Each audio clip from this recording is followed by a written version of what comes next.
ಇವ್ರು ರಾಜಕಾರಣಕ್ಕೋಸ್ಕರ ಅದು ಉದ್ದೇಶಿಸ್ಕೊಂಡು ಬರೋಂಥ ಪ್ರಯತ್ನ ಮಾಡ್ತಾರೆ. ಅಂಬೇಡ್ಕರ್ ಅವರನ್ನ ಹೂವನ್ನ ಇಟ್ಕೊಂಡು ಪೂಜೆ ಮಾಡ್ತಾ ಇದ್ದಾರೆ, ಒಂದು ಸಂವಿಧಾನ ಪುಸ್ತಕವನ್ನು ಇಟ್ಕೊಂಡು. ನಿಜವಾಗ್ಲೂ ಅಂಬೇಡ್ಕರ್ ಕಣ್ಣೀರು ಹಾಕ್ಸಿದ್ಯಾರು? ಆ ಪುಣ್ಯಾತ್ಮ ಸಮಾಧಿ ಮಾಡಕ್ಕೂ ಕೂಡ ಡೆಲ್ಲಿಲಿ ಯಾಕೆ ಜಾಗ ಕೊಡಲಿಲ್ಲ? ನಮ್ಮ ಇಂದಿರಾ ಗಾಂಧಿ ಒಂಥರದ ಸ್ಮಾರಕಗಳನ್ನ ನೋಡಲ್ಲ ಅಂತ ಹೇಳಿದ್ರು. ಅಲ್ಲಿ ಸಮಾಧಿ ಮಾಡ್ಲಿಕ್ಕೂ ಕೂಡ ಜಾಗ ಕೊಡ್ಲಿ ವಾಪಸ್ ಕಳಿಸ್ಕೊಟ್ರಲ್ಲ. ಕಾಂಗ್ರೆಸ್ ಇಂದ ಚುನಾವಣೆ ಸ್ಪರ್ಧೆ ಮಾಡೋಕೆ ಅವಕಾಶ ಬಿಟ್ಕೊಡ್ಲಿಲ್ಲ. ಅವ್ರು ಇಂಡಿಪೆಂಡೆಂಟ್ ಆಗಿ ಸ್ಪರ್ಧೆ ಮಾಡಿದ್ರು ಕೂಡ ಈ ವಿರುದ್ಧ ಕ್ಯಾಂಡಿಡೇಟ್ ಆಗಿ ಷಡ್ಯಂತ್ರವನ್ನು ಮಾಡಿದ್ರಲ್ಲ. ಅಂದ್ರೆ ಎಲ್ಲೋ ಒಂದ್ ಕಡೆಗೆ ಅವರು ಮನೆ ಉಸಿರು ಎಳೆದಾದ್ಮೇಲೂ ಕೂಡ ಅವ್ರನ್ನ ಮೂಲೆಯಲ್ಲಿ ಗುಂಪು ಮಾಡುವಂತ ಕೆಲಸವನ್ನು ಮಾಡ್ತಿದ್ದಾರೆ.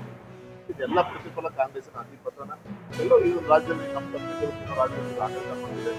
ತುಂಬಾ ದಿನ ಇರಲ್ಲ ಇವರ ನಡವಳಿಕೆಗಳನ್ನ ನೋಡಿದಾಗ.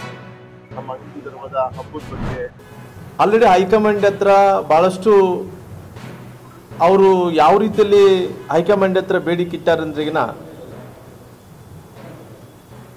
ಅವಧಿ ಅಂತೂ ಅವ್ರದ್ದು 2 ವರ್ಷಗಳ ಕಾಲ ಮುಗಿದೋಗಿದೆ. ಇನ್ನು ನವೆಂಬರ್ ಬಂದರೆ ಆಲ್ರೆಡಿ 2.5 ವರ್ಷಗಳ ಕಾಲ ಆಗಬಹುದು. ಹಂಗಾಗಿ ಹೈಕಮಾಂಡ್ ಹತ್ರ ಈ ಬಿಹಾರ್ ಚುನಾವಣೆ ಸಲುವಾಗಿ ಎಲ್ಲ ಸಚಿವರು ಎಲ್ಲರೂ ಕೂಡ ಔತಣಕೂಟಕ್ಕೆ ಕರೆದು ಊಟಕ್ಕೆ ಕರೆದು 300 ಕೋಟಿ ರೂಪಾಯಿ ಕಲೆಕ್ಷನ್ ಮಾಡಿದ್ದಾರೆ. 300 ಕೋಟಿ ರೂಪಾಯಿ ಕಲೆಕ್ಷನ್ ಮಾಡಿ ವಸೂಲಾತಿ ಮಾಡಿ ಸಿದ್ದರಾಮಯ್ಯನವರು ಇವತ್ತು ಅವರದಂತೂ ಯಾವುದೇ ರಾಜ್ಯದಲ್ಲಿ ಅವರಿಗೆ ಅಧಿಕಾರ ಇಲ್ಲ. ಇವತ್ತು ಕರ್ನಾಟಕ ರಾಜ್ಯದಿಂದ 300 ಕೋಟಿ ರೂಪಾಯಿ ಕಲೆಕ್ಷನ್ ಅನ್ನು ಮಾಡಿ ಕಾಮಧೇನು ಕಲ್ಪವೃಕ್ಷ ಥರ ಇವತ್ತು ಆ ಕಾಂಗ್ರೆಸ್ ಸರ್ಕಾರಕ್ಕೆ ಇವತ್ತು ಸಿದ್ದರಾಮಯ್ಯರು ನಿಂತಿದ್ದಾರೆ.